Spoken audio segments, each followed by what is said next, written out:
नमस्कार। 1970 का दशक, बंबई।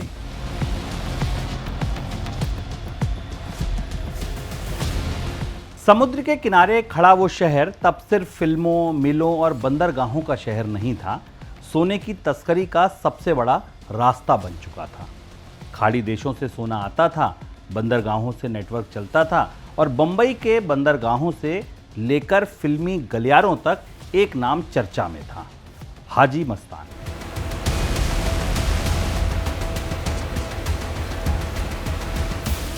सफेद कपड़े, सफेद गाड़ी, फिल्मी सितारों से दोस्ती और सोने के बिस्किटों से बना एक साम्राज्य।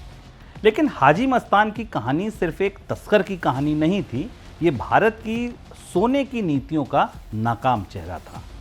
सुप्रीम कोर्ट के रिकॉर्ड में हाजी मस्तान से जुड़ा एक मामला दर्ज है। इसमें बताया गया कि 1974 में सरकार ने उसे पहले आंतरिक सुरक्षा से जुड़े कानून के तहत हिरासत में लिया और बाद में विदेशी मुद्रा व तस्करी रोकने वाले कानून के तहत भी कार्यवाही की। यानी उस दौर में सोने की तस्करी सिर्फ पुलिस थाने की छोटी मोटी चोरी नहीं थी, ये देश की अर्थव्यवस्था, विदेशी मुद्रा और कानून व्यवस्था से जुड़ा बड़ा मसला बन चुकी थी। अब सवाल है, हाजी मस्तान जैसे किरदार पैदा कैसे हुए? जवाब है, जब सरकार सोने को रोकने की कोशिश करती है और जनता सोना खरीदना नहीं छोड़ती, तब बाजार अपना रास्ता खुद बना लेता है।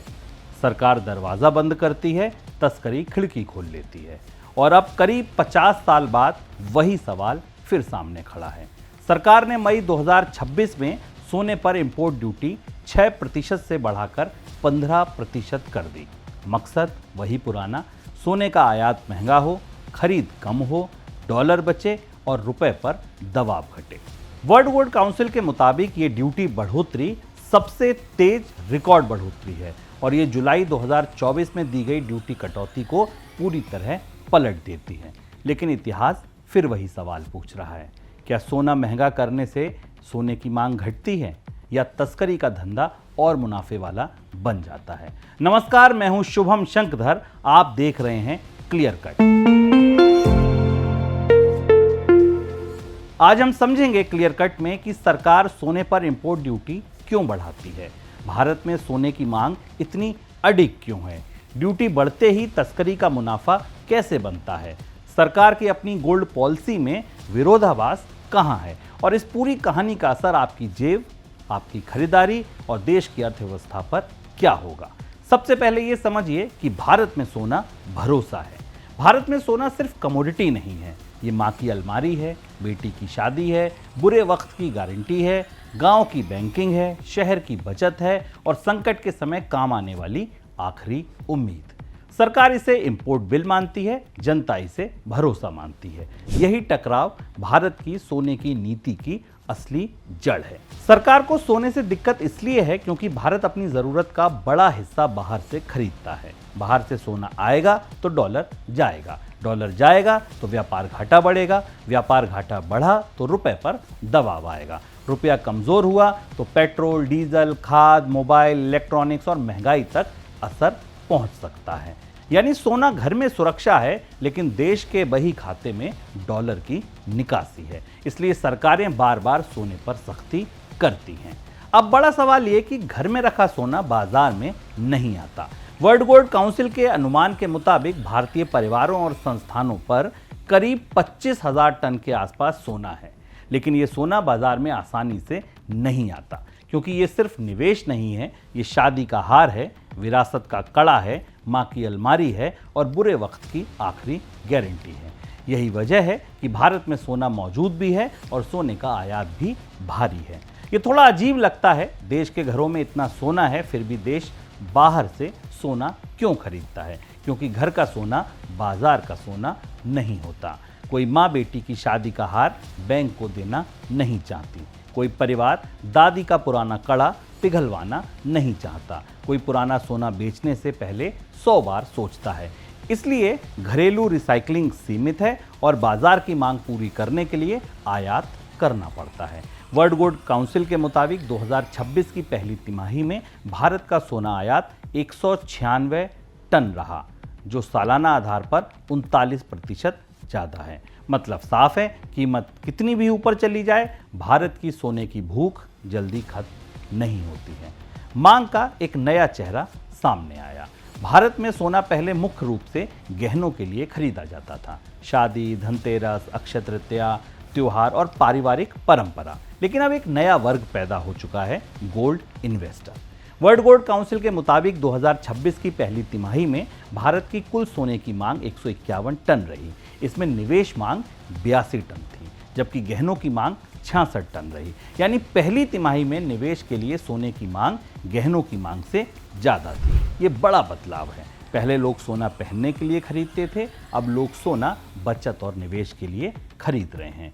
Gold ETF, digital gold, gold loan, sovereign gold bond, gold vault, इन सब ने सोने को सिर्फ ज्वेलरी शॉप से निकालकर बैंक, ऐप और बाजार तक पहुंचा दिया। यहीं सरकार की उलझन शुरू होती है। एक तरफ सरकार कहती है सोना कम खरीदिए, दूसरी तरफ वित्तीय बाजार कहता है सोने में निवेश कीजिए। सरकार को 2026 में अचानक सख्ती क्यों करनी पड़ी? अब बड़ा सवाल ये है। अब 2026 पर आते हैं और समझते हैं कि सरकार को अचानक सख्ती क्यों करनी पड़ी। सरकार ने ड्यूटी क्यों बढ़ाई? इसके 4 कारण हैं। पहला, सोने का इंपोर्ट बिल बहुत बढ़ गया। दूसरा, रुपए पर दबाव था। तीसरा, वेस्ट एशिया तनाव और ऑयल प्राइसेस ने विदेशी मुद्रा को लेकर चिंता बढ़ाई। और चौथा, सोने की इन्वेस्टमेंट डिमांड तेज हो गई। वर्ल्ड गोल्ड काउंसिल के मुताबिक 2025 में सोना भारत के टॉप 5 इंपोर्ट्स में था और मर्केंडाइज इंपोर्ट में करीब 8% हिस्सा था। अप्रैल 2026 में गोल्ड इंपोर्ट्स $5.6 बिलियन रहे, जो सालाना और मासिक दोनों आधार पर 80% से ज़्यादा बढ़े। तो सरकार की चिंता नकली नहीं है। अगर सोने पर डॉलर जा रहा है, तेल महंगा है, रुपया भी दबाव में है, तो सरकार की बेचैनी समझी जा सकती है। लेकिन सवाल ये है कि क्या इलाज सही है? वर्ल्ड गोल्ड काउंसिल का अध्ययन बताता है कि आयात पर ड्यूटी में बदलाव का असर सीमित रहा। 6% से 15% तक अलग अलग ड्यूटी काल में तिमाही आयात 175 टन से 236 टन के बीच रहा। यानी इंपोर्ट ड्यूटी अकेले मांग नहीं चलाती। सरल भाषा में कहिए तो भारत में सोने की भूख इतनी गहरी है कि टैक्स बढ़ाकर उसे पूरी तरह नहीं रोका जा सकता। अब समझिए इंपोर्ट ड्यूटी बढ़ाने का सीधा गणित। इंपोर्ट ड्यूटी को आसान भाषा में समझने के लिए मान लीजिए बाहर से भारत में 1 लाख रुपए का सोना आया। अगर ड्यूटी 6% है तो लगभग 6,000 रुपए का टैक्स लगेगा। अगर ड्यूटी 15% है तो 15,000 रुपए का टैक्स लगेगा। मतलब सरकार ने कागज पर सोना करीब 9% महंगा कर दिया। सरकार की सोच है सोना महंगा होगा, लोग कम खरीदेंगे, लोग कम खरीदेंगे, आयात घटेगा, आयात घटेगा तो डॉलर बचेगा, डॉलर बचेगा तो रुपया संभलेगा। लेकिन सोने का बाजार इतना सीधा नहीं चलता। ड्यूटी बढ़ते ही भारत की घरेलू कीमत और अंतर्राष्ट्रीय कीमत के बीच का अंतर बढ़ जाता है और यही अंतर तस्करी का मुनाफा बन जाता है। सोना छोटा है, बहुत महंगा है, जल्दी बिकता है, नकदी में बदल सकता है। इसलिए अगर भारत में टैक्स की वजह से सोना बाहर से बहुत महंगा हो जाए तो अवैध रास्ते से सोना लाने वालों के लिए कमाई का मौका बन जाता है। इतिहास का सबक यही बताता है। वर्ल्ड गोल्ड काउंसिल ने 2013 से 2026 तक के आंकड़ों में इंपोर्ट ड्यूटी और तस्करी के बीच साफ रिश्ता दिखाया है। रिपोर्ट कहती है जब ड्यूटी बढ़ती है तो घरेलू और अंतर्राष्ट्रीय कीमत का फर्क बढ़ता है और तस्करी को प्रोत्साहन मिलता है। 2013 में सोने पर ड्यूटी 4% बढ़ी। उस समय तस्करी पहली तिमाही में करीब 10 टन थी। 2014 की पहली तिमाही में ये 70 टन हो गई, यानी 7 गुना का उछाल। गौर से सुनिए, 2022 में भी यही हुआ। जुलाई 2022 में ड्यूटी 10.75 से बढ़कर 15% की गई। इसके बाद तस्करी 2022 की दूसरी तिमाही में करीब 17 टन से बढ़कर साल के आखिर तक लगभग 50 टन हो गई। और जब जुलाई 2024 में ड्यूटी घटाकर 6% की गई तो अवैध सोने की आमद लगभग खत्म हो गई। यानी इतिहास कहता है ऊंची ड्यूटी हमेशा मांग नहीं मारती, कई बार वह तस्करी का मार्जिन बढ़ा देती है। तस्करी बढ़ती कैसे है, इस अर्थशास्त्र को समझिए। यहाँ एक बात साफ रखनी जरूरी है, तस्करी के तरीके बताना हमारा मकसद नहीं है। मकसद ये समझाना है कि नीति की दरार कैसे अवैध कारोबार का रास्ता खोल देती है। तस्करी आमतौर पर 3 चीज़ों पर चलती है। पहला, कीमत का फर्क, दूसरा तेज नकदीकरण और तीसरा नेटवर्क। अगर सोना बाहर सस्ता है, भारत में ड्यूटी की वजह से महंगा, तो अवैध रास्ते से लाए गए सोने पर बड़ा मुनाफा बनता है। यही मुनाफा syndicate, carrier, handler, grey market को सक्रिय करता है। पहले सोने की कहानियां बंदरगाहों और नावों से जुड़ी थी, अब वही खेल एयरपोर्ट्स, छोटे कैरियर्स, ऑर्गेनाइज्ड नेटवर्क और डिजिटल ट्रेल तक पहुंच सकता है। हाल में आई वेब सीरीज तस्करी ने भी फिक्शन के रूप में इसी दुनिया को दिखाया है। एयरपोर्ट, कस्टम, सिंडिकेट और गोल्ड स्मगलिंग नेटवर्क की दुनिया। फर्क सिर्फ इतना है कि 1970 के दशक में कहानी बंबई के डॉक से चलती थी, आज कहानी एयरपोर्ट्स, स्कैनर्स, कैरियर, हैंडलर और इंटरनेशनल नेटवर्क तक फैल चुकी है। मगर असली बात वही है, जब तक ड्यूटी और प्राइस का फर्क रहेगा, तस्करी का लालच बना रहेगा। बात सोने की है तो सोने और सरकार की कहानी में 1991 का अध्याय भूलना नहीं चाहिए। जुलाई 1991 में भारत विदेशी मुद्रा संकट में था। देश के पास आयात चुकाने भर की विदेशी मुद्रा कम पड़ रही थी। संसद में दिए सरकारी जवाब के मुताबिक आरबीआई ने जुलाई 1991 में 46.91 टन सोना बैंक ऑफ जापान और बैंक ऑफ इंग्लैंड के पास गिरवी रखकर $405 मिलियन का लोन उठाया। बाद में ये लोन सितंबर से नवंबर 1991 के बीच चुका दिया गया। ये भारत की आर्थिक स्मृति का बड़ा दृश्य है। अब समझिए, एक तरफ सरकार नागरिकों से कहती रही कि सोना नियंत्रित होना चाहिए, दूसरी तरफ संकट के समय देश को अपना ही सोना विदेश में गिरवी रखना पड़ा। ये बताता है कि सोना सिर्फ जनता की कमजोरी नहीं है, संकट के समय सरकारों के लिए सोना आखिरी भरोसा बन सकता है। अब सरकार की गोल्ड पॉलिसी का विरोधाभास समझिए। सरकार की गोल्ड पॉलिसी, एक तरफ सरकार कहती है कि सोना कम खरीदिए क्योंकि इसमें डॉलर बाहर जाता है, दूसरी तरफ पिछले कई वर्षों में सोना फाइनेंशियल प्रोडक्ट बन गया। Gold ETF, digital gold, gold loan और sovereign gold bond. Sovereign gold bond का मकसद था कि लोग फिजिकल गोल्ड कम खरीदें, कागजी सोने में निवेश करें। सोच ये थी कि अगर लोग गहना या सिक्का खरीदने के बजाय बॉन्ड खरीदेंगे तो इंपोर्टेड गोल्ड की डिमांड कम होगी। विचार अच्छा था, लेकिन इसमें एक ट्विस्ट था। आरबीआई के मुताबिक सॉवरेन गोल्ड बॉन्ड पर इन्वेस्टर को 2.5% सालाना ब्याज मिलता है और मैच्योरिटी पर रिडम्पशन गोल्ड के पिछले 3 कारोबारी दिनों के एवरेज की क्लोजिंग प्राइस से जुड़ा होता है। यानी सोने की कीमत बहुत ऊपर जाती है तो इन्वेस्टर खुश होता है, लेकिन सरकार की भुगतान की जिम्मेदारी बढ़ती जाती है। सरकार सोने की डिमांड कम करना चाहती थी, लेकिन उसने खुद लोगों को सोने से जुड़ा एक आकर्षक सरकारी इन्वेस्टमेंट प्रोडक्ट दे दिया। मतलब संदेश उलझा हुआ है, भौतिक सोना मत खरीदिए, लेकिन सोने से जुड़ा निवेश करिए। यही विरोधाभास जनता को कंफ्यूज रखता है, सोने की डिमांड को पूरी तरह कमजोर नहीं होने देता। अब समझिए कि ड्यूटी बढ़ने के बाद बाजार में क्या हुआ। सरकार ने ड्यूटी 6% से बढ़ाकर 15% कर दी, यानी कागज पर सोना 9% महंगा होना चाहिए था, लेकिन बाजार में पूरा असर तुरंत नहीं दिखा। वर्ल्ड गोल्ड काउंसिल ने बताया कि ड्यूटी बढ़ने के बाद एमसीएक्स पर सोने की कीमत करीब 4 से 6% ही बढ़ी, यानी जितनी ड्यूटी बढ़ी कीमत उतनी नहीं चढ़ी। क्यों? क्योंकि ग्राहक इतने महंगे भाव पर खरीदने को तैयार नहीं था। दुकानदारों के पास पुराना स्टॉक था, कुछ लोग ऊंचे भाव पर मुनाफा निकाल रहे थे और बाजार में डिमांड कमजोर थी। अब यहाँ एक दिलचस्प बात हुई। सरकारी हिसाब से जो इंपोर्टेड गोल्ड की कीमत बननी चाहिए थी, बाजार में सोना उससे कम भाव पर बिकने लगा। इसे मार्केट डिस्काउंट कह सकते हैं। ड्यूटी बढ़ने से पहले ये डिस्काउंट करीब $14 प्रति औंस था। ड्यूटी बढ़ने के बाद ये लगभग $150 प्रति औंस हो गया। सरल भाषा में समझिए, सरकार ने सोना महंगा कर दिया, लेकिन ग्राहक इतने महंगे भाव पर खरीदने को तैयार नहीं हुआ। इसलिए बाजार में ऑफिशियल प्राइस और एक्चुअल सेलिंग प्राइस के बीच बड़ा गैप बन गया। यही गैप तस्करी के लिए मौका बनता है, क्योंकि जब वैध रास्ते से आया सोना बहुत महंगा पड़ता है और बाजार उसे उस भाव पर खरीदने को तैयार नहीं होता, तो अवैध रास्ते से सस्ता सोना लाने वालों के लिए जगह बनती है। यानी ड्यूटी बढ़ी तो सरकार ने सोचा मांग घटेगी, लेकिन बाजार ने कहा भाव ज्यादा। अब सोने की कीमत पर ग्लोबल मार्केट की राय देखिए। भारत में सरकार सोने की मांग दबाना चाहती है, लेकिन दुनिया भर के इन्वेस्टमेंट हाउसेस सोने पर दांव लगा रहे हैं। ताज़ा मार्केट एस्टिमेट में कई ग्लोबल इन्वेस्टमेंट हाउसेज ने 2026 के लिए गोल्ड प्राइसेस के टारगेट काफ़ी ऊंचे रखे हैं। कुछ फोरकास्ट में 2026 के अंत तक गोल्ड को $5400, $5600, यहाँ तक कि $6000 प्रति औंस के आसपास जाने की बात भी कही गई है।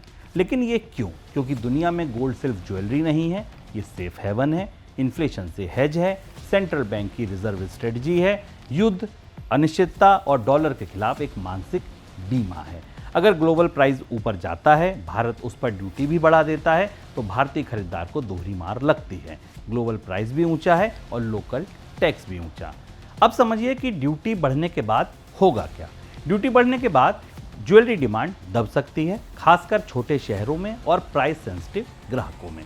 वर्ल्ड गोल्ड काउंसिल के मुताबिक 2026 की पहली तिमाही में ज्वेलरी डिमांड करीब 19% घटकर 66 टन रही, लेकिन वैल्यू टर्म्स में अगर आप देखें तो स्पेंडिंग 47% बढ़ी है। इसका मतलब क्या है? लोग कम मात्रा में सोना खरीद रहे हैं, लेकिन क्योंकि कीमत ऊंची है, इसकी वजह से खर्च ज़्यादा दिख रहा है। यानी शादी होगी पर गहना हल्का होगा, धनतेरस होगी खरीद छोटी होगी, निवेश होगा पर रूप बदल सकता है, बार में, कॉइन्स में, ETF में, डिजिटल गोल्ड में या गोल्ड एक्सचेंज में। सोना गायब नहीं होगा, उसका तरीका बदलेगा। अब सरकार क्या कर सकती है, बात यहां पर आती है। अगर सरकार सच में सोने का इंपोर्ट कम करना चाहती है तो सिर्फ ड्यूटी बढ़ाना कमजोर उपाय है। इससे मांग पूरी तरह नहीं टूटती, लेकिन तस्करी का मार्जिन जरूर बढ़ जाता है। बेहतर रास्ते क्या हो सकते हैं? पहला, रिसाइकलिंग को आसान बनाया जाए। भारत के घरों में पुराना सोना बहुत है, मगर उसे भरोसेमंद, टैक्स फ्रेंडली और सम्मानजनक तरीके से बाजार से वापस लाया जाए तो इंपोर्ट घट सकते हैं। दूसरा, हल्के और कम कैरेट के गहनों को बढ़ावा दीजिए। भारत में 22 कैरेट के सोना खरीदने की आदत है, लेकिन 18 कैरेट और 14 कैरेट डिज़ाइन, हॉलमार्किंग और टैक्स इंसेंटिव्स के साथ पॉपुलर हों तो शादी और त्यौहार भी रहेंगे, मगर प्रति गहना सोने की खपत कम होगी। तीसरा, गोल्ड मोनेटाइजेशन को भरोसेमंद बनाइए। लोग अपना सोना तभी देंगे जब प्योरिटी, टैक्स, वैल्यूएशन और वापसी का भरोसा होगा। केवल ब्याज का लालच काफ़ी नहीं है। चौथा, डिजिटल गोल्ड और गोल्ड लोन को दबाने के बजाय रेगुलेट कीजिए। अगर ये फॉर्मल सिस्टम में रहेंगे तो सरकार को डेटा मिलेगा, अगर इन्हें डराकर दबाया गया तो सोना फिर घरों में और नगद अर्थव्यवस्था में छिप जाएगा। पांचवा, कस्टम ड्यूटी इतनी ऊंची मत रखिए कि तस्करी प्रॉफिटेबल हो जाए। इतिहास कहता है कि बहुत ऊंची ड्यूटी सरकार की कमाई नहीं, तस्कर की कमाई बढ़ा सकती है। अब समझते हैं हमारी और आपकी जेब पर इसका असर क्या होगा। अगर आप गहना खरीदने जा रहे हैं तो इंपोर्ट ड्यूटी हाइक से कीमतों पर दबाव रहेगा। पूरा असर तुरंत दिखे या धीरे धीरे, लेकिन इंपोर्टेड गोल्ड महंगा होने का असर ज्वेलरी प्राइसेस में आएगा ही आएगा। अगर आपके पास सोना पुराना है तो एक्सचेंज वैल्यू बढ़ सकती है। ज्वेलर्स ओल्ड गोल्ड एक्सचेंज पर ज़्यादा जोर देंगे। अगर आप गोल्ड ETF या डिजिटल गोल्ड में पैसा लगाते हैं तो तीनों चीज़ों पर नज़र रखिए, गोल्ड प्राइसेस पर भी, रुपए की चाल पर भी और डोमेस्टिक ड्यूटी स्ट्रक्चर पर भी। अगर आप गोल्ड लोन लेते हैं तो ऊंची गोल्ड प्राइस से लोन वैल्यू बढ़ सकती है, लेकिन प्राइस गिरने पर रिस्क भी बढ़ता है। यानी सोना सुरक्षित एसेट माना जाता है, लेकिन रिस्क फ्री नहीं। तो अंतिम तस्वीर क्या है, पूरी कहानी क्या है? पूरी कहानी यह है कि सरकार ने गोल्ड इंपोर्ट ड्यूटी 6% से बढ़ाकर 15% कर दी। मकसद है इंपोर्ट कम करना, फॉरेक्स बचाना, रुपए को सहारा देना। लेकिन भारत में सोना सिर्फ कमोडिटी नहीं है, ये संस्कृति है, सुरक्षा है, बचत है और संकट की बीमा पॉलिसी है।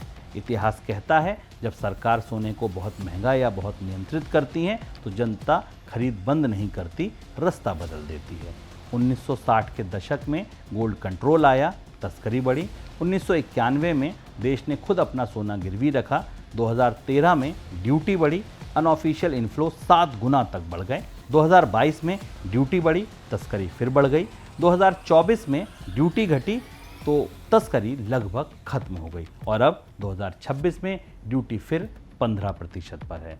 सरकार सोने को इंपोर्ट बिल मानती है, जनता सोने को भरोसा मानती है, और यही फर्क नीति और समाज के बीच की दूरी है।